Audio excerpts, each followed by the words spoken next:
കടൽ കേരളത്തിന് ഭൂപ്രകൃതി മാത്രമല്ല, അത് സാമൂഹിക സംവിധാനവും സാമ്പത്തിക നാഡിയും ആത്മബന്ധവുമാണ്.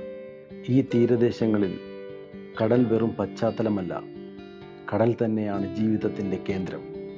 ഇവിടെ ഒരു മത്സ്യത്തൊഴിലാളി ഒറ്റയാളല്ല, അവനൊരു സമൂഹത്തിൻ്റെ പ്രതിനിധിയാണ്. പുലർച്ചെ കടലിലേക്ക് ഇറങ്ങുന്ന ഓരോ ബോട്ടിനൊപ്പം ഇറങ്ങുന്നത് ഒരു കുടുംബം മാത്രമല്ല, ഒരു ഗ്രാമമാണ്, ഒരു തീരദേശ സംസ്കാരമാണ്. കേരളത്തിലെ മത്സ്യത്തൊഴിലാളികളുടെ ജീവിതം വ്യക്തിപരമല്ല, അത് സാമൂഹികമാണ്, കൂട്ടായ്മയാണ്. വല വീശുന്നത് ഒരാളായാലും അതിൻ്റെ ഫലം പലർക്കുള്ളതാണ്. പങ്കിടലാണ് ഇവിടുത്തെ സമ്പത്ത്. കടൽ അവർക്കൊരു തൊഴിലിടമല്ല, അത് അമ്മയാണ്, ഗുരുവാണ്, വിധിയാണ്. കടൽ നൽകുമ്പോൾ അവർ നന്ദി പറയുന്നു. കടൽ പരീക്ഷിക്കുമ്പോൾ അവർ മൗനത്തിൽ പോരാടുന്നു. കാറ്റ് മാറുമ്പോൾ ജീവിതം മാറുന്നു. കാലാവസ്ഥ മാറുമ്പോൾ വരുമാനം മാറുന്നു. ഒരു ദിവസത്തെ മത്സ്യബന്ധനം നാളെ എന്ത് ഭക്ഷിക്കുമെന്നത് നിർണ്ണയിക്കുന്നു. മഴയും കൊടുങ്കാറ്റും തീരത്തെ തകർക്കുമ്പോൾ ആദ്യമായി തകർന്നു പോകുന്നത് മത്സ്യത്തൊഴിലാളിയുടെ സാമ്പത്തിക സുരക്ഷയാണ്. എന്നിട്ടും അവർ കടലിനെ വിട്ടുപോകുന്നില്ല. കാരണം കടൽ അവർക്കൊരു ഓപ്ഷനല്ല, അത് ഒരു അടയാളമാണ്. കേരളത്തിൻ്റെ തീരദേശ സമൂഹങ്ങൾ ഇങ്ങനെ തന്നെയാണ് നിലനിന്നത്. കൂട്ടായ്മയിലൂടെ, പങ്കിടലിലൂടെ, അധ്വാനത്തിലൂടെ. ഓരോ വിയർപ്പ് തുള്ളിയും ഈ മണ്ണിൻ്റെ സാമ്പത്തിക ചരിത്രമാണ്. ഓരോ വലവീശലും ഈ സംസ്ഥാനത്തിൻ്റെ ഭക്ഷ്യസുരക്ഷയാണ്. നമ്മൾ മത്സ്യം കഴിക്കുമ്പോൾ അത് വെറും ഭക്ഷണമല്ല, അതൊരു മനുഷ്യൻ്റെ അപകടവും അധ്വാനവും പ്രാർത്ഥനയും ചേർന്ന ഫലമാണ്. ഇന്ന് കടൽ മാറുകയാണ്, കാലാവസ്ഥ മാറുകയാണ്, മാർക്കറ്റ് മാറുകയാണ്. പക്ഷേ ഈ മാറ്റങ്ങൾക്കിടയിലും മത്സ്യത്തൊഴിലാളി നിൽക്കുന്നു തിരകളോട് നേരിട്ട്. അവൻ വീരനായി പ്രഖ്യാപിക്കപ്പെടുന്നില്ല, എന്നാൽ ഈ തീരം നിലനിൽക്കുന്നത് അവൻ്റെ നിശബ്ദ ധൈര്യത്തിലാണ്. കടൽ ഉള്ളിടത്തോളം ഈ സമൂഹം ഉണ്ടാകും. ഈ സമൂഹം ഉള്ളിടത്തോളം കേരളം തീരത്തോട് ചേർന്ന് ശ്വാസമെടുക്കും. ഇത് വെറും കടലിൻ്റെ കഥയോ മത്സ്യബന്ധനത്തിൻ്റെ കഥയോ അല്ല, കടലുമായി ജീവിക്കുന്ന ഒരു സമൂഹത്തിൻ്റെ അജയ്യമായ ജീവിതമാണ്. സുനാമി വന്നപ്പോൾ ഞാൻ കടലിലുണ്ടായിരുന്നു, ഓഗി വന്നപ്പോൾ കടലിലുണ്ടായിരുന്നു. നമുക്ക് ഈ കടലിൻ്റെ മാറ്റത്തെക്കുറിച്ച് നമുക്ക് കറക്റ്റായിട്ട് അറിയാൻ സാധിക്കും. കടലിൻ്റെ തിരമാലയ്ക്ക് വ്യത്യാസം വരും, മേഘങ്ങൾ ഇരുണ്ട് കയറും, അങ്ങനെയൊക്കെയുള്ള ഒരു ഇത് വരുമ്പോൾ നമുക്കറിയാം ഇതെന്തോ സംഭവിക്കണം. മേടിച്ചേട്ട എല്ലാ മന്ത്രിമാരുടെ അടുത്തനും, ഉമ്മൻചാണ്ടി സാറിൻ്റെ അടുത്തനും, അച്യുതാനന്ദൻ സാറ്, പിണറായി നമ്മളിപ്പോഴത്തെ പിണറായി സാർ 4 അവാർഡ് ഇതൊക്കെ തന്നിട്ടുണ്ട്. എനിക്ക് ഇതിനെക്കുറിച്ച് ഒന്നും അറിയത്തില്ല. അപ്പോൾ പപ്പയാണ് ഇതിനൊക്കെ മെയിൻ പഠിക്കാൻ. പപ്പ എന്ന് പറയുന്നത് 5 തെങ്ങിലും അറിയപ്പെടുന്ന ഒരു മത്സ്യത്തൊഴിലാളി. അറിയിച്ചെന്ന് വെച്ചാൽ എൻ്റെ ഓർമ്മ എന്താ, ഇങ്ങനെ ഒരു മനുഷ്യൻ പിറന്നിട്ടില്ല, അത്രയും വേണ്ടി ഡീസൻ്റായ ഒരാളാണ്. 1987 ഇങ്ങനെ ഒരു ലൂട്ടുള്ള വള്ളമേ ഉള്ളായിരുന്നു അന്ന്. ഈ 2 ലൂട്ട് വെട്ടി 2 ഇഞ്ചിന് വെച്ചപ്പോൾ എന്നെ ഇങ്ങനെ ആൾക്കാർ പറയുന്നത് ഇവൻ്റെ കിറുക്കാണെന്ന് പറഞ്ഞ് ആ പേര് എനിക്ക് ഇന്നും ഉണ്ട്, കിറുക്ക അലോഷ്യസ് എന്ന് തന്നെ അറിയപ്പെടുന്നത്. ഞാൻ കേട്ടപ്പോൾ അത് ഇപ്പിടി ആക്കും, അത് നിറയെ പണം കിടക്കും ചെടി, നമുക്ക് ഇന്ത്യക്കകത്ത് ആദ്യമായിട്ട് കിടച്ച ചെടി, അത് നമ്മുടെ ആദ്യമായിട്ട് കണ്ടുപിടിക്കുന്ന ചെടിയാണ്. അപ്പൊ അത് നമ്മുടെ മ്യൂസിയത്തിൽ കൊണ്ടുവച്ച് പഠിക്കാൻ വേണ്ടി വിശാഖപട്ടണം വരെയുള്ള ആൾക്കാരൊക്കെ വന്ന്, അങ്ങനെയാണ് എന്നെ വന്ന് കാണുന്നത്. സുഗതകുമാരി ടീച്ചർ എന്നെ വന്ന് കാണുന്നത്. പിന്നെ ഇന്ന് വേറെ ഒരു പ്രത്യേകത എന്ന് പറയുമ്പോൾ, ഈ പറഞ്ഞ കണക്ക് പോലെ ഇന്ന് അമ്മയും അച്ഛനെയും ബഹുമാനിക്കാത്ത ഒരുപാട് ആൾക്കാരുണ്ട്, ബഹുമാനിക്കുന്നവരും ഉണ്ട്, ഇല്ലെന്ന് ഞാൻ പറയുന്നില്ല. കാരണം എന്താ, ഭൂമിയിൽ കാണപ്പെടുന്ന ദൈവം എന്ന് പറയുന്നത് നമ്മുടെ പ്രസവിച്ച് വളർത്തുന്നത് അമ്മയും അച്ഛനുമാണ്. നമ്മൾ ദൈവം. ഞങ്ങൾക്ക് ഇപ്പോഴും ലൈറ്റിൻ്റെ ആവശ്യമില്ല. ലൈറ്റില്ലാതെ മീൻ പിടിച്ചിട്ട് അത്ര അവാർഡ് മേടിച്ചിട്ടുള്ള ഒരു വ്യക്തിയാണ്. ഈ നാട്ടിൽ എല്ലാവർക്കും അറിയാൻ.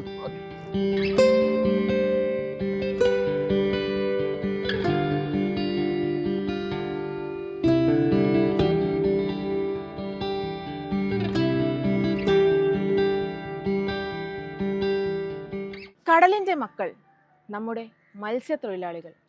കടൽക്കാറ്റ് ഇവരെ വന്ന് തഴുകാതെ പോകുന്ന ഒരു ദിവസം പോലും ഉണ്ടാകില്ല. എന്നും ചോറിനൊപ്പം മീൻ കൂട്ടാതെ ഭക്ഷണം ഇറങ്ങാത്തവരാണ് നമ്മളിൽ പലരും. എന്നാൽ ഇതിൻ്റെ പുറകിൽ എത്ര പേരുടെ അധ്വാനമുണ്ടെന്നോ, എത്രമാത്രം ഇവർ അധ്വാനിക്കുന്നുവെന്നോ യഥാർത്ഥത്തിൽ നമ്മൾ ചിന്തിക്കാറുണ്ടോ?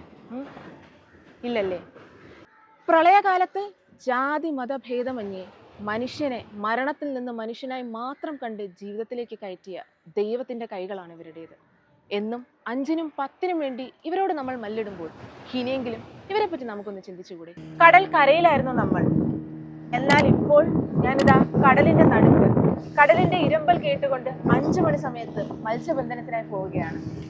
നേരത്തെ ഞാൻ പറഞ്ഞതുപോലെ കടലിന്റെ ആഴങ്ങളെ കുറിച്ചറിയാൻ, പ്രകൃതിയെ കുറിച്ചറിയാൻ, ഇവരുടെ പ്രശ്നങ്ങളെ കുറിച്ചറിയാൻ ഒരു യാത്ര പോയാലും ഞാൻ നിങ്ങളെ ഒരാളെ പരിചയപ്പെടുത്തി തരാം. ശരിക്കും ഇവരെയൊക്കെ സമ്മതിക്കണമല്ലേ? കടലിന്റെ തിരമാലകളെ പോലും നമ്മൾ പേടിക്കുന്നു. എന്നാൽ 5 മണി സമയത്ത് രാഖ്യ രാമാനം മരണത്തിലോട് മല്ലിട്ട് നമ്മുടെ ഉപജീവനത്തിന് വേണ്ടി ഇവരെടുക്കുന്ന അധ്വാനം നമ്മൾ എന്തുകൊണ്ടാണ് ഇതുവരെ കാണാത്തത്? ഒരുപാട് ചിന്തിക്കേണ്ടിയിരിക്കുന്നു ഇവരുടെ ജീവിതങ്ങളെ പറ്റി.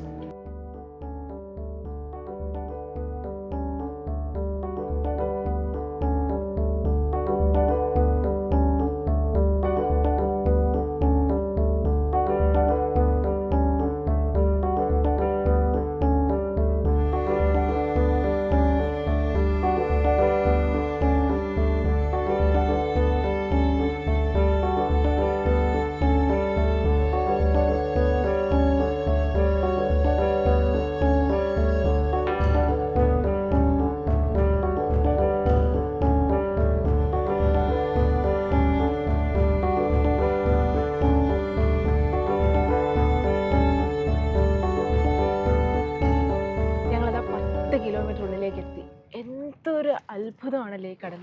ഈ കടലിൻ്റെ മനോഹാരിതയും അത്ഭുതവും നിങ്ങളിലേക്ക് എത്തിക്കാൻ ഒരു വിശിഷ്ട വ്യക്തി ഇന്ന് നമ്മളോടൊപ്പം ചേരുന്നുണ്ട്.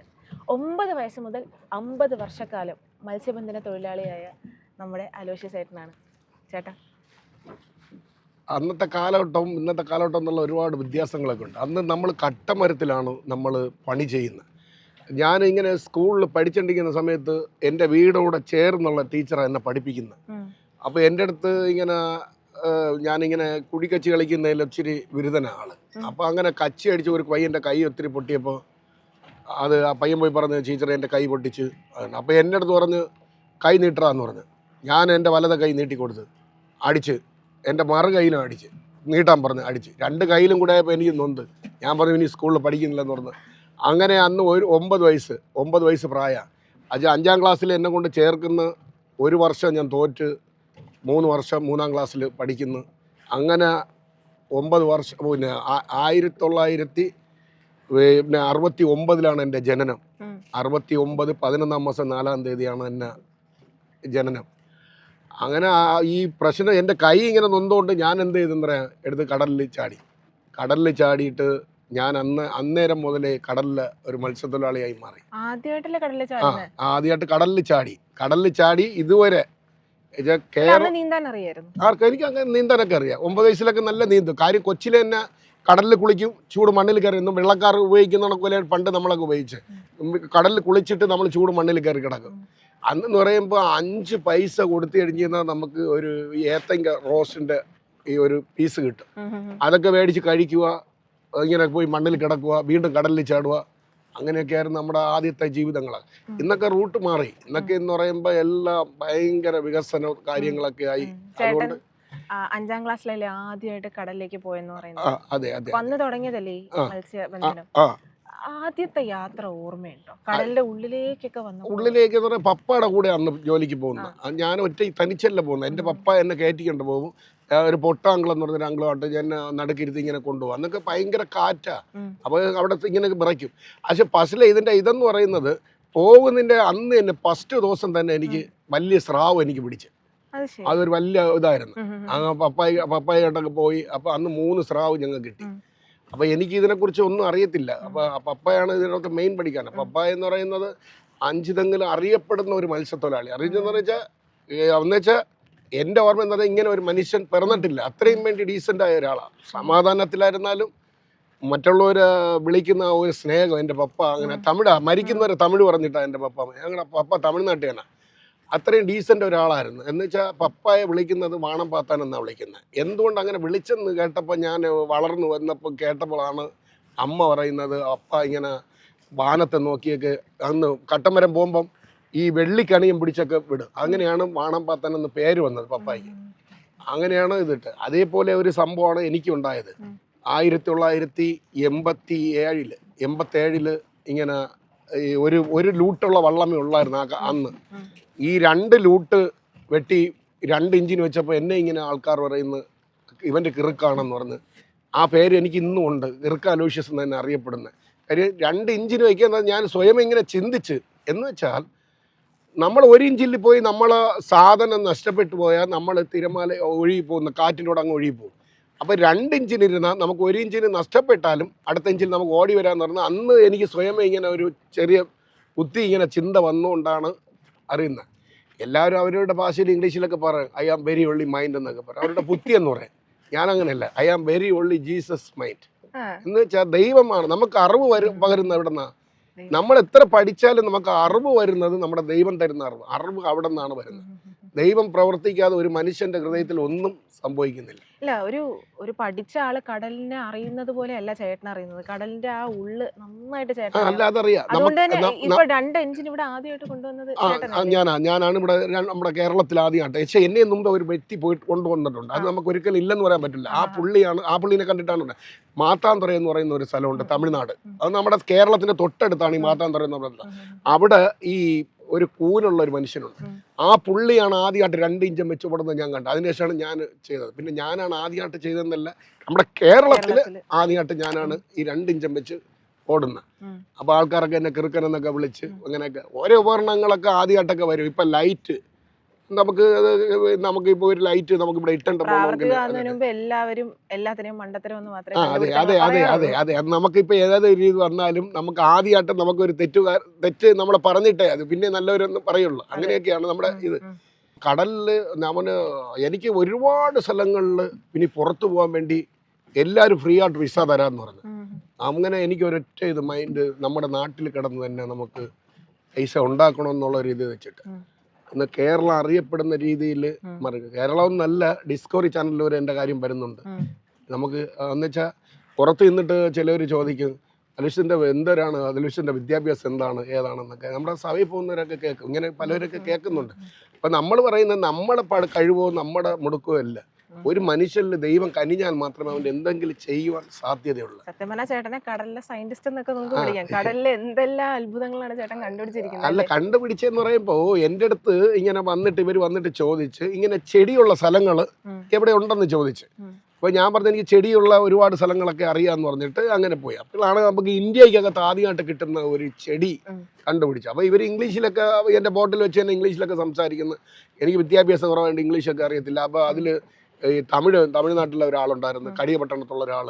അപ്പോൾ പുള്ളിയോട് ഞാൻ ചോദിച്ചു, അണ്ണേ ഏണ്ണ ഭയങ്കര കൊണ്ടാട്ടമായിരിക്ക്, அப்போ வந்து தம்பி உனக்கு எவ்வளோ சொன்னேன்? நான் சொன்னேன் எனக்கு 10,000 ரூபா சொல்லியிருக்காங்க, 10,000 ரூபாய் எண்ணெய் அடிச்சு. അപ്പോൾ அந்த ஆள் പറയുന്നു 10,000 ரூபா இல்லை 10 லட்சம் தந்தாலும் வாங்கக்கூடாது. நான் சொன்னேன் ஏன்னா கேட்டப்போ அது இப்படி ஆக்கும், அது நிறைய பணம் கிடைக்கும் இந்த செடி, നമുക്ക് ഇന്ത്യക്കകത്ത് ആദ്യമായിട്ട് കിടച്ച ചെടി. അത് നമ്മുടെ ആദ്യമായിട്ട് കണ്ടുപിടിക്കുന്ന ചെടിയാണ്. അപ്പോൾ അത് നമ്മുടെ മ്യൂസിയത്തിൽ കൊണ്ടുവച്ച് പഠിക്കാൻ വേണ്ടി വിശാഖപട്ടണം വരെയുള്ള ആൾക്കാരൊക്കെ വന്ന് അങ്ങനെയാണ് എന്നെ വന്ന് കാണുന്നത്. സൂതകുമാരി ടീച്ചർ എന്നെ വന്ന് കാണുന്നത്. എൻ്റെ സ്വന്തം ഒരു മകനെ പോലെ. പനിപ്പുള്ള റോബർട്ട് സാറാണ് ഇത് എഴുതിയത്. വലിയ തുറ പനിപ്പുള്ള റോബർട്ട് സാറാണ് ഇതൊക്കെ എഴുതി. എങ്ങനെയാണ് സസ്യത്തിലേക്ക് പോകുന്നത്, കണ്ടുപിടിക്കുന്നത് എങ്ങനെയാണ്? ഇത് കണ്ടുപിടിക്കുന്നത് നമ്മൾ ചൂണ്ടയിടുമ്പോൾ ചെടി പിടിക്കുന്ന സ്ഥലങ്ങൾ ചെടി ഈ ചൂണ്ടയിൽ ഉടക്കി വരും. അപ്പം നമുക്കറിയാം ഇവിടെ ചെടി ഉണ്ടെന്ന്. നമുക്കറിയാം കരേനും കാട്ടി ഭംഗിയുള്ള ചെടികളാണ് കടലിലുള്ളത്. അപ്പം കടലിലുള്ള ചെടി എന്ന് പറയുന്നത് ഒരു പ്രത്യേക ഒരു ഇതാണ്, വെറൈറ്റി ഉള്ള സാധനങ്ങളാണ്. നമുക്കറിയാം ഇന്ന് ഒരുപാട് മ്യൂസിയത്തിൽ, നമ്മുടെ മ്യൂസിയത്തിൽ തന്നെ ഒരുപാടൊക്കെ ഉണ്ട്. അപ്പോൾ എനിക്കാണെങ്കിൽ ഇംഗ്ലീഷൊക്കെ വളരെ വിദ്യാഭ്യാസം, മലയാളത്തിൽ സ്വന്തമായിട്ട് യഥാർത്ഥത്തിൽ പേര് പോലും എഴുതാൻ അറിയത്തില്ല. പിന്നെ എങ്ങനെയാണ് ഇത്ര അവാർഡ് മേടിച്ചെന്ന് കേട്ടാൽ എല്ലാ മന്ത്രിമാരുടെ അടുത്തനും, ഉമ്മൻചാണ്ടി സാറിൻ്റെ അടുത്തനും, അച്യുതാനന്ദൻ സാറ്, പിണറായി നമ്മളിപ്പോഴത്തെ പിണറായി സാർ 4 അവാർഡ് ഇതൊക്കെ തന്നിട്ടുണ്ട് എനിക്ക്. കാര്യം പ്രളയത്തിലൊക്കെ ഒരുപാട് കാര്യങ്ങളൊക്കെ, പിന്നെ നമ്മുടെ പ്രധാനമന്ത്രിയൊക്കെ വിളിച്ച് ഒരു വലിയ അവാർഡൊക്കെ എനിക്ക് തന്ന് അവിടെ നിന്ന് കാണുവാൻ വളരെയേറെ എന്നെ ഇത്. മറ്റെന്തെല്ലാം അത്ഭുതങ്ങളാണ് ചേട്ടാ ഈ കടലിലെന്ന് പറയുമ്പോൾ മാത്രം കണ്ടറിഞ്ഞ് തൊട്ടറിഞ്ഞ് നമുക്ക് കണ്ടറിയുന്ന. സുനാമി വന്നപ്പോൾ ഞാൻ കടലിലുണ്ടായിരുന്നു, ഓഗി വന്നപ്പോൾ കടലിലുണ്ടായിരുന്നു. നമുക്ക് ഈ കടലിന്റെ മാറ്റത്തെക്കുറിച്ച് നമുക്ക് കറക്റ്റായിട്ട് അറിയാൻ സാധിക്കും. കടലിന്റെ തിരമാലയ്ക്ക് വ്യത്യാസം വരും, മേഘങ്ങൾ ഇരുണ്ട് കയറും, അങ്ങനെയൊക്കെയുള്ള ഒരു ഇത് വരുമ്പോൾ നമുക്കറിയാം ഇതെന്തോ സംഭവിക്കണം. പിന്നെ ഈ വലിയ കാറ്റടിക്കുമ്പോൾ മേഘങ്ങളൊക്കെ ഇരുണ്ട് കയറാറുണ്ട്. അതൊക്കെ നമ്മൾ അറിയണം. നമുക്ക് നമ്മുടെ മണ്ണിൽ തന്നെ നമുക്ക് പഠിക്കാനുണ്ടെന്നാണ് നമ്മുടെ ടീച്ചർ സുധകുമാരി ടീച്ചർ എന്നെ അന്ന്. സുനാമി വരുന്ന സമയത്ത് മൂക്കി വരുന്ന സമയത്ത് ഉൾക്കടലിലാണ്. ഞാൻ കടലിലാണ്. ആദ്യം പക്ഷേ നമുക്ക് ഞങ്ങൾ പടിഞ്ഞാറ് കരയിൽ ഈ 2 പ്രാവശ്യം കരയിലോട്ട് ഓടി വരുമ്പോഴാണ് ഈ സംഭവം നടക്കുന്നത്. ഞങ്ങൾ ഓടി വന്ന സമയത്ത് ഞങ്ങളിവിടെ കര വരുന്നു, അവിടെ നിന്ന് ഈ വലിയ ഇഷ്ടം പോലെ വള്ളങ്ങൾ കവന്നെന്ന് പറഞ്ഞിട്ട് വയർലെസ്സിലൊക്കെ വിളി വരുന്നു. ഈ പൂന്തറയൊക്കെ വെള്ളം കവന്നു. അപ്പൊ അതിന് മുമ്പേയൊക്കെ അങ്ങോട്ട് അവിടെ നിന്നാണ് ഇങ്ങോട്ട് വന്നത്. തമിഴ്നാട്ടിൽ നമ്മളിവിടെ മത്സ്യം കൊണ്ട് ഇങ്ങനെ തിരിച്ച് വരുന്ന ടൈമായിരുന്നു. അതേ കണക്ക് തന്നെ ഇത് സുനാമി വന്ന സമയത്ത് വെച്ചാൽ ഒരു 200-ലധികം കൊച്ചു കുട്ടികൾ പോലും നമുക്ക് മരണപ്പെട്ട് വെള്ളത്തിൽ ഒഴുകി പോകുന്ന ഒരുപാട് സംഭവം ഞാൻ കണ്ടിട്ടുണ്ട്. എന്ന് വെച്ചാൽ അന്നേരം ഈ കണവ, ഈ പൂന്തല കണവ എന്ന് പറയും, തോണ്ടിക്കണവ, കല്യാണമെന്നാ പറയുന്നത്. ഈ കല്യാണമാക്കി പോകുന്ന ടൈമാണ് ഈ സുനാമി ഇടുന്നത്. അപ്പൊ പിന്നെ 10 ദിവസം വരെ ഞങ്ങൾ പണിക്ക് പോകുന്നില്ല. അതിന്റെ ശേഷം പോകുമ്പോഴാണ് ഞങ്ങൾ ഈ കാണുന്ന ഈ ജടങ്ങളൊക്കെ ഇഷ്ടം പോലെ ഒഴി അത് പിടിക്കാൻ ആളില്ല, ആ രീതിയിലൊക്കെ പോകുന്നത്. ഇത് ഏറ്റവും കൂടുതൽ സംഭവിച്ചത് സുനാമി എടുത്തിട്ടല്ല സംഭവിച്ചത്. സുനാമി എടുത്തെങ്കിലും ഈ ആൾക്കാർ കൂടുതൽ മരണപ്പെട്ടതെന്ന് പറയുമ്പോൾ എർത്തിലാണ്. ഈ ലൈനൊക്കെ പൊട്ടിക്കിടന്ന് ഞാനിപ്പോൾ ഇവിടെ കന്യാകുമാരിയുടെ ഇപ്പുറത്ത് മണക്കുടി എന്ന് പറയുന്ന ഒരു സ്ഥലമുണ്ട്. 100 വർഷത്തെ ഗ്യാരണ്ടിക്കാണ് ആ ഒരു പാലം പണിഞ്ഞത്. 100 വർഷത്തെ ഗ്യാരണ്ടി കൊടുത്തിട്ട് ആ ഒരു പാലം പണിഞ്ഞത്. ആ സുനാമി എടുത്തപ്പോൾ ആ ഒരൊറ്റ 1 മണിക്കൂറിൻ്റെ അകത്തുകൊണ്ട് ആ പാലം തകർന്നു പോയി. അതിൻ്റെ ഒരു പീസ് ഇന്നുവരെ കിട്ടിയില്ലെന്നാണ് പറയുന്നത്. അപ്പോൾ അത് അത്രയ്ക്കും മനുഷ്യന് അസാധ്യമായത് ദൈവത്തിന് സാധ്യമായി. നമുക്കറിയാം ഇപ്പം ഇന്ന് നമുക്ക് എന്തെല്ലാം സംഭവിച്ചാലും, എന്തൊക്കെ നമുക്ക് വരാൻ പോകുന്നത്, നമ്മൾ പ്രകൃതിനെ നമുക്ക് എന്തെങ്കിലും അതിന് മാറ്റി നിർത്താം എന്നുള്ള നമ്മൾ സംഭവിച്ചാലും അതിനെക്കാട്ടി ദൈവം ഒരു വഴിയിൽ കൂടെ കൊണ്ടുവരും.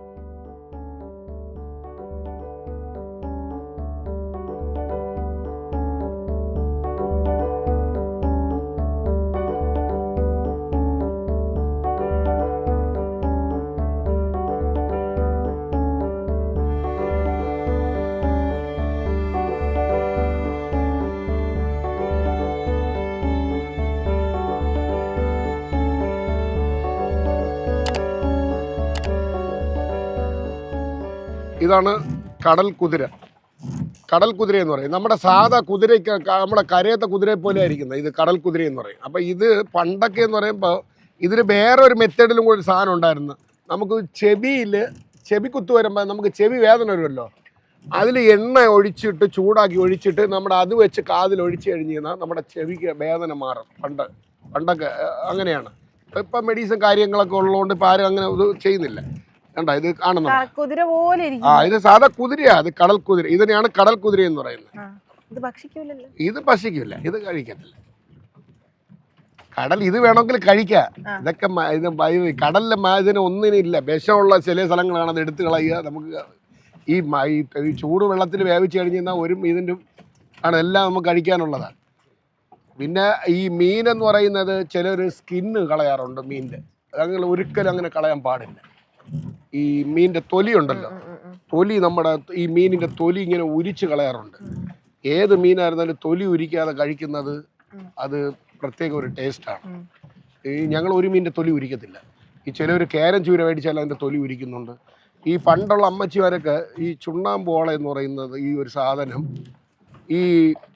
നമ്മളെ ഈ കട്ട് ചെയ്തിട്ട് കല്ലിലിട്ട് ഇങ്ങനെ ഉരച്ചെടുക്കും ഈ ചുണ്ണാമ്പ് കളയാൻ വേണ്ടി. അത് കളയാൻ പാടില്ല എന്ന് പറയുന്നത്. ഏറ്റവും കൂടുതൽ കാൽസ്യം കൂടുതലുള്ള ഒരു സാധനമാണ് ഈ ചുണ്ണാമ്പ് എന്ന് പറയുന്നത് ചാവാളയ്ക്ക്. ഈ ചാവാളയുടെ പല്ല് കൊണ്ട് കഴിഞ്ഞ് കഴിഞ്ഞാൽ അതിൻ്റെ പ്രത്യേക മരുന്നൊന്നും ഇല്ല. ഇത് തന്നെ മരുന്ന്. ഏതാണ് മരുന്ന്? ഈ ചുണ്ണാമ്പാണ് ഇതിൻ്റെ മരുന്ന്. ആ ചുണ്ണാമ്പ് എടുത്ത് മുറിയുന്ന സ്ഥലത്ത് തേച്ചാൽ മതി, 2 ദിവസം കഴിയുമ്പോൾ മുറിവുണങ്ങും. ഇതാണ് അതിൻ്റെ ഇത്. അപ്പം നമ്മുടെ മത്സ്യത്തൊഴിലാളിയെ കുറിച്ച് ഒരുപാട് പഠിക്കാനൊക്കെ ഉണ്ട് കാര്യം. നമ്മൾ പറയുന്നത് ഒരു സർക്കാരിന് നമ്മൾ കുറ്റം പറയില്ല. ഈ മത്സ്യത്തൊഴിലാളിനെ വാനോളം പകർത്തിയിട്ട് ഇന്ന് നമ്മൾ കിടന്ന് അനുഭവിക്കുന്ന ഒരു ചിത്രം അത് വേറെയാണ്. കാര്യം എന്ന് വെച്ചാൽ അതിപ്പോൾ ഇനിയിപ്പോൾ അവരല്ല ഏത് സർക്കാർ വന്നാലും മത്സ്യത്തൊഴിലാളി ആ രീതിയിലൊക്കെ കാണുന്നത്. പക്ഷേ മത്സ്യത്തൊഴിലാളി എന്ന് പറയുന്ന ഒരു കൂട്ടം എന്ന് പറയുന്നത് സ്നേഹമുള്ളവരാണ്. അവർക്ക് ജാതി മതം വ്യത്യാസം ഒന്നുമില്ല. ഏത് ഒരു കാര്യം വന്നാലും, ഇപ്പോൾ ഇവിടെ ഒരു വെള്ളപ്പൊക്കം വരട്ടെ, നമ്മളെ പ്രളയം വന്നപ്പോൾ ഞാൻ 7 ദിവസം അവിടെ ഉണ്ടായിരുന്നു. ഞാൻ കാറിൻ്റെ വെള്ളത്തിൻ്റെ ഈ ഒഴിച്ചു പോകുന്ന വെള്ളത്തിൻ്റെ അടി, കാർ നിർത്തിയിടുന്ന കാറിൻ്റെ അടിയിൽ പോലും ഞാൻ കിടന്നിട്ടുണ്ട്. എൻ്റെ ബോട്ടും കൊണ്ടുപോയിട്ട് എനിക്ക് എന്നെ അറിയാം, അനിൽകുമാർ സാർ എന്ന് പറയുന്ന ആറ്റിങ്ങൽ DSP പുള്ളി അത് എൻ്റെ 4 ബോട്ട് ഇവിടെ വിട്ട് കൊണ്ടുപോയി ആൾക്കാരോട്ടൊക്കെ പോയി. അങ്ങനെ വെള്ളത്തില്ല, കാറിൻ്റെ അടിയിൽ പോലും കിടന്ന ചരിത്രമുണ്ട് നമുക്ക് പ്രളയം വന്നത്. എന്തുകൊണ്ടാണ് നമ്മൾ പോകുന്നത്? ഒരുപാട് ആളുകൾക്ക് നമുക്ക് പൈസ തന്നിട്ടുണ്ട്, നമ്മൾ മേടിച്ചിട്ടില്ല. കാര്യം എന്താ, നമുക്ക് മേടിക്കാത്ത കാര്യം നമ്മുടെ സഹോദരങ്ങൾ നമ്മൾ രക്ഷപ്പെടുത്താൻ പോയത്. അത് നമ്മൾ മേടിച്ചാൽ നമ്മൾ അതൊരു കൈക്കൂലിയായി മാറും. അതുകൊണ്ട് നമ്മൾ ഒരുപാട് മത്സ്യത്തൊഴിലാളി ഇവിടെ ആരും അങ്ങനെ പൈസ മേടിക്കാറില്ല. പിന്നെ അവർ തന്നെ അവാർഡൊക്കെ നമ്മളൊക്കെ മേടിച്ചിട്ടുണ്ട്. ചേട്ടാ, രാത്രി കാലങ്ങളിലൊക്കെ മത്സ്യബന്ധനത്തിന് പോകുമ്പോൾ എങ്ങനെയൊക്കെയാണ്, എന്തൊക്കെ ബുദ്ധിമുട്ടുകളാണ് ആ ഒരു സമയത്ത് വരുന്നത്? ബുദ്ധിമുട്ടെന്ന് വെച്ചാൽ നമുക്ക് ഇപ്പൊ ഈ പകൽ ഉപയോഗിക്കുന്ന കണക്ക് തന്നെ രാത്രി. കാര്യം എന്ന് വെച്ചാൽ ഈ കാറ്റില്ലെങ്കിൽ നമുക്ക് ബുദ്ധിമുട്ടില്ല. നമുക്ക് എല്ലാത്തിനും കടൽ മത്സ്യത്തൊഴിലാളിക്ക് പ്രശ്നം എന്ന് പറയുന്നത് കാറ്റാണ്. ഈ കാറ്റ് ഇല്ലെങ്കിൽ നമുക്ക് ഏതൊരു പ്രശ്നമില്ല. നമുക്കറിയാം, ഇന്ന് മേഘങ്ങൾ വരുമ്പോൾ ഇപ്പൊ ഇതിനെ കരക്കാറ്റെന്ന് പറയും. കരയിന് പടിഞ്ഞാറോട്ട് വന്ന കാറ്റിനെ നമ്മൾ കരക്കോട എന്ന് പറയും, കരക്കാറ്റെന്ന് പറയും. പിന്നെ പടിഞ്ഞാറിന് കരയിട്ട് വരുന്ന കാറ്റാണ് കുറിഞ്ചിറക്കാറ്റ്. പിന്നെ വാടക്കൊണ്ടൽ എന്ന് പറയും, കച്ചാൻ കൊണ്ടൽ എന്ന് പറയും. ഇങ്ങനെ കാറ്റിന് പല ഐറ്റം പേരുണ്ട്. എവിടെ നിന്നാണ് കാറ്റ് വീശുന്നത് അത് നമ്മൾ ഇന്ന് സംസാരിക്കുന്ന കാട്ടി പണ്ടുള്ള അപ്പച്ചന്മാരൊക്കെ അത് കറക്റ്റായിട്ട് പറയും. അങ്ങനെയൊക്കെയാണ് അവർ നമ്മളെയൊക്കെ വളർത്തിയത്. കാര്യം എന്ന് വെച്ചാൽ ഇവിടെ നിന്നൊക്കെ തുഴന്നു പോയി അവർ മത്സ്യം പിടിച്ചാണ് നമ്മളെയൊക്കെ ആ കാലത്തൊക്കെ വളർത്തിയത്. അതിനൊക്കെ അവരെ സമ്മതിച്ചു കൊടുക്കണം. പിന്നെ ഇന്ന് വേറെ ഒരു പ്രത്യേകത എന്ന് പറയുമ്പോൾ ഈ പറഞ്ഞ കണക്ക് പോലെ ഇന്ന് അമ്മയും അച്ഛനെയും ബഹുമാനിക്കാത്ത ഒരുപാട് ആൾക്കാരുണ്ട്. ബഹുമാനിക്കുന്നവരും ഉണ്ട്, ഇല്ലെന്ന് ഞാൻ പറയുന്നില്ല. കാരണം എന്താ പറയുക, ഭൂമിയിൽ കാണപ്പെടുന്ന ദൈവം എന്ന് പറയുന്നത് നമ്മുടെ പ്രസവിച്ച് വളർത്തുന്നത് അമ്മയും അച്ഛനുമാണ്. നമ്മൾ ദൈവത്തെ ആരെങ്കിലും കണ്ടിട്ടുണ്ടോ? ദൈവത്തെ ആർക്കും കാണാൻ സാധ്യമല്ല. കാണപ്പെടുന്ന ദൈവം എന്ന് പറയുന്നത് അമ്മയും അച്ഛനുമാണ്. അപ്പം പണ്ടുള്ളവരൊക്കെ അത്രയും ബഹുമാനത്തോടെ കാരണം. ഇന്ന് നമുക്ക് ഇത് തന്നെ നമുക്ക് പറയാം. കാര്യം എന്ന് വെച്ചാൽ പണ്ട് നമ്മുടെ അമ്മയുടെ സഹോദരന്മാർ അവിടെ നിന്ന് ഇങ്ങനെ നടന്നു വരുമ്പോൾ നമ്മൾ എന്ത് ചെയ്യുന്ന മുണ്ടിങ്ങനെ അഴിച്ചിട്ടിട്ട് നമ്മളിങ്ങനെ മുഖം തിരിഞ്ഞാൽ പോകുന്നത്. ഇന്നുള്ള കുട്ടികൾ എങ്ങനെയാണെന്നറിയാം, അവരുടെ സ്വന്തം അമ്മാവൻ്റെ വെട്ടത്ത് തന്നെ അവർ വലിച്ചാൽ നടക്കുന്നത്. എന്തുകൊണ്ടാണ്? കാലം മാറി. കാര്യം എന്ന് വെച്ചാൽ പണ്ടുള്ള അമ്മയെ വെച്ചാൽ ഞങ്ങളുടെ പപ്പ ജോലിക്ക് പോകുന്ന സമയത്ത് ഞങ്ങളുടെ അമ്മ കല്ലിലിട്ട് ചോറ് അരച്ച് തരും.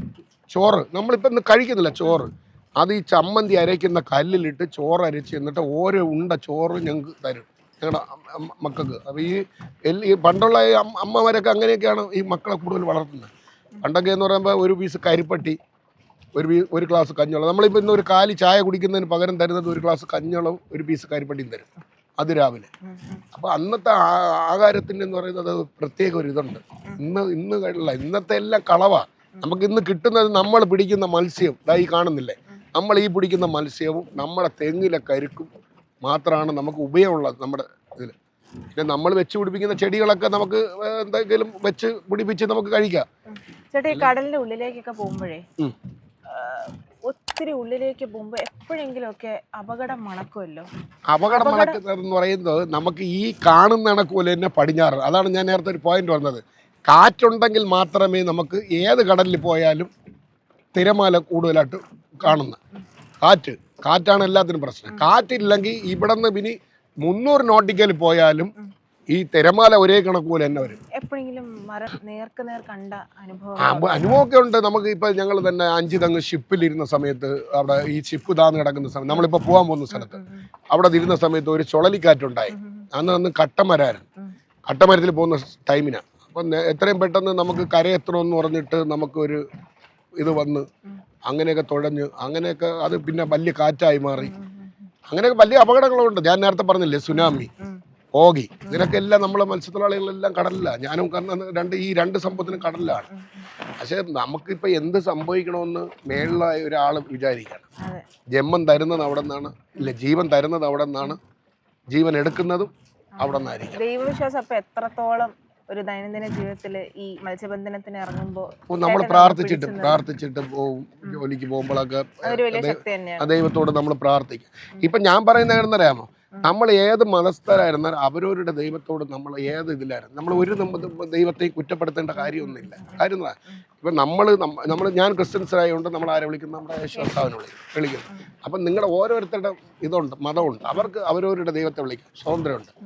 ചേട്ടാ, കടലിന്റെ ഏത് പ്രദേശത്താണ് ചാകര എന്നൊക്കെ എങ്ങനെയാണ് അറിയുന്നത്? അത് ഇപ്പത്തെ ഇതെന്ന് പറയുന്നത് നമുക്ക് ഈ ഇരിക്കുന്ന പോലെ ക്യാമറ വെച്ച് ഓടുമ്പോൾ മത്സ്യം നമുക്ക് അതിൽ തന്നെ അറിയാൻ സാധിക്കും. അറിയാൻ സാധിക്കും. ഇപ്പൊ പണ്ടത്തെ കണക്കല്ല മത്സ്യസമ്പത്ത് ഇവിടെ എവിടെയൊക്കെ ഉണ്ടെന്ന്. അതിനാണ് നമ്മൾ ഈ ഷിപ്പുകൾ, ബോർഡുകൾ, ഈ പാര് അതിലൊക്കെ താന്നു കിടക്കുന്ന സ്ഥലത്ത് നമ്മുടെ ഈ ക്യാമറ കൊണ്ട് ഓണാക്കുമ്പോൾ നമുക്ക് അറിയാൻ പറ്റും മത്സ്യസമ്പത്ത് ഇവിടെ കൂടുതലുണ്ടെന്ന് അറിയാൻ പറ്റും. അങ്ങനെയുള്ള സ്ഥലങ്ങളിലാണോ ഏറ്റവും കൂടുതൽ മീനുകൾ? ഈ ഷിപ്പൊക്കെ താന്നു കിടക്കുന്ന സ്ഥലത്താണ് ഏറ്റവും കൂടുതൽ മത്സ്യം. കാര്യം എന്ന് വെച്ചാൽ ഞാൻ ഈ 2000-ലാണ് നമ്മുടെ 5 തെങ്ങ് ഷിപ്പിന് തട്ടുമടി ലൈറ്റ് ഇല്ലാതെ മീൻ പിടിക്കുന്ന ഒരു സംവിധാനം കൊണ്ടുവന്ന ഒരാളാണ് 2000.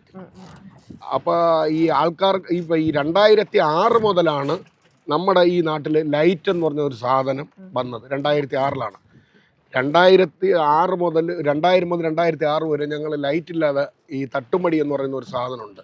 അത് ഈ 2000 മുതൽ 2006 വരെയൊക്കെ നമ്മൾ ഈ ഏറ്റവും കൂടുതൽ ഞാൻ മീൻ പിടിക്കുന്ന സ്ഥലം 5 തെങ്ങ് ഷിപ്പാണ് ആ കാലത്ത്. ഇപ്പം വേറൊരു ഷിപ്പ് താന്നിട്ടുണ്ട് കായംകുളം ഭാഗത്ത്. ഇപ്പം അവിടെയാണ് പിടിക്കുന്നത്. അവിടെ മീൻ പിടിക്കുമ്പോൾ ആൾക്കാർ വിചാരിക്കുന്ന നമ്മൾ ലൈറ്റ് വെച്ചാണ് മത്സ്യം പിടിക്കുന്നെന്നുള്ളൊരു ഇതാണ്. ഞങ്ങൾക്ക് ഇപ്പോഴും ലൈറ്റിൻ്റെ ആവശ്യമില്ല. ലൈറ്റ് ഇല്ലാതെ മീൻ പിടിക്കുന്ന, ലൈറ്റില്ലാതെ മീൻ പിടിച്ചിട്ട് അത്രയും അവാർഡ് മേടിച്ചിട്ടുള്ളൊരു വ്യക്തിയാണ്. ഈ നാട്ടിൽ എല്ലാവർക്കും അറിയാൻ പറ്റും. അപ്പം നമ്മൾ പറയുന്നത് നമുക്ക് ഈ അന്നത്തെ കാലഘട്ടങ്ങളല്ല ഇന്ന്. കാലഘട്ടങ്ങളൊക്കെ ഒരുപാട് മാറിയിട്ടുണ്ട്. ഇന്ന് ലൈറ്റ് വെച്ചാൽ ഏറ്റവും കൂടുതൽ മത്സ്യസമ്പത്ത് പിടിക്കുന്നത്. മത്സ്യത്തെ കാര്യം എന്ന് വെച്ചാൽ നമ്മൾ ഡിസംബർ, ജാനുവരി, ഫെബ്രുവരി, ഈ മാർച്ച്, ഈ 4 മാസങ്ങളും ഈ ലൈറ്റ് ഇല്ലാതെ മത്സ്യം കൂടുതൽ കിട്ടത്തില്ല ഇവിടെ. പിന്നെ ഞങ്ങളുടെ പണി എന്ന് പറയുന്നത് ഈ ജൂൺ, ജൂലൈ, ഓഗസ്റ്റ്, സെപ്റ്റംബർ ഈ ഇത്രയും മാസങ്ങൾ ഞങ്ങൾ ലൈറ്റ് വയ്ക്കത്തില്ല. ഞങ്ങൾക്ക് ലൈറ്റ് ഇല്ലാതെ ഉള്ള പണ്ട് ഈ ലൈറ്റ് ഒന്നും ഇല്ലായിരുന്ന ഒരു കാലഘട്ടം, GPS ഇല്ലായിരുന്ന കാലഘട്ടത്തിൽ GPS ഇല്ലാത്ത അന്ന് GPS ഇല്ലാത്ത കാലഘട്ടം എന്ന് പറയുന്നത് ഇന്ന് അതുകൊണ്ടാണ് ഈ കാണുന്നില്ല. ഇതേപോലെ മലകൾ അതുകൊണ്ടാണ്, അതൊരു മലയാണ്. അതിനെയാണ് നമ്മുടെ നാട്ടിൽ നേരുമല എന്ന് പറയുന്നത്. അതുകൊണ്ടാണ് കാണുന്ന മല. ഈ നമ്മുടെ തെങ്ങിന്റെ ഉയരത്തിലൊരു മല കാണുന്നുണ്ടോ? അതിനെയാണ് നേരുമല എന്ന് പറയുന്നത്. ഈ മലകള് പോയി ഇങ്ങനെ ഓടുമ്പോൾ ഇപ്പൊ നമുക്കറിയാം ഒരു ട്രവർ, ഇതുകൊണ്ടല്ല ഇത് കാണുന്നത്. ആ ഒരു ട്രവർ ഇത് 2 കാണുന്നില്ലേ? ഇത് നമ്മളിപ്പോൾ അങ്ങോട്ട് ഓടുമ്പോൾ ഇത് എവിടെ വരുമെന്നറിയാമോ? അതുകൊണ്ട് അതൊക്കെ മറഞ്ഞു പോകും. ആ കാണുന്ന ട്രവറൊക്കെ മറയും. അപ്പം ഇത് അങ്ങ് ഈ പറഞ്ഞ ഭൂമി ചുറ്റിക്കൊണ്ടിരിക്കുക. നമുക്കറിയാൻ പറ്റും, അറിയുന്ന സംഭവമാണല്ലേ. ഭൂമി ഇങ്ങനെ ചുറ്റിക്കൊണ്ടേ ഇരിക്കുക. നമ്മൾ അങ്ങോട്ട് ഓടുമ്പോൾ അത് നമ്മളെ കൂടെ വരുന്ന പോലെ നമുക്ക് തോന്നും. അപ്പം ഇതാണ് മത്സ്യസമ്പത്ത് എന്ന് പറഞ്ഞാൽ. ഇപ്പം ഇന്ന് കണ്ടുപിടിക്കാനുള്ള ഒരുപാട് സംവിധാനങ്ങൾ. അന്ന് വെളിച്ചത്തിന് പകരം എന്ന് പറയുന്നത് പണ്ട് ഈ ഡയർ, ഇതുണ്ടല്ലോ, ഈ സൈക്കിളിൽ കൊടുക്കുന്ന ഡയർ ഉണ്ടല്ലോ, അത് കട്ട് ചെയ്ത് ഈ വള്ളത്തിൻ്റെ ഇതിലേക്ക് ഇങ്ങനെ കത്തിച്ച് ഇങ്ങനെ വെച്ചിരിക്കും. പണ്ട് അതങ്ങനെയാണ് മീൻ പിടിക്കുന്നത്. അയലെ കണ്ടം കൊഴിയാളൊക്കെ ഇങ്ങനെയാണ് ഈ ലൈറ്റ് വെച്ച് ഇങ്ങനെ മീൻ പിടിക്കുന്നത്. ഇപ്പൊ കാലം പുരോഗമിച്ച് ഇപ്പൊ കാര്യം എന്ന് വെച്ചാൽ ഇപ്പൊ വെള്ളത്തിന്റെ അടിയിൽ പോലും ലൈറ്റ് കൊടുക്കുന്നുണ്ട്. വെള്ളത്തിന്റെ അടിയിൽ ആഴത്തിൽ പോലും അതിനെ മീൻ പിടിക്കാനുള്ള സംവിധാനമൊക്കെ ഇപ്പൊ വന്നിട്ടുണ്ട്. അപ്പൊ നമ്മൾ പറയുന്നത് പണ്ടത്തെ കണക്ക് മത്സ്യം ഇല്ല. മത്സ്യസമ്പത്ത് ഇപ്പൊ വളരെ കുറവാ.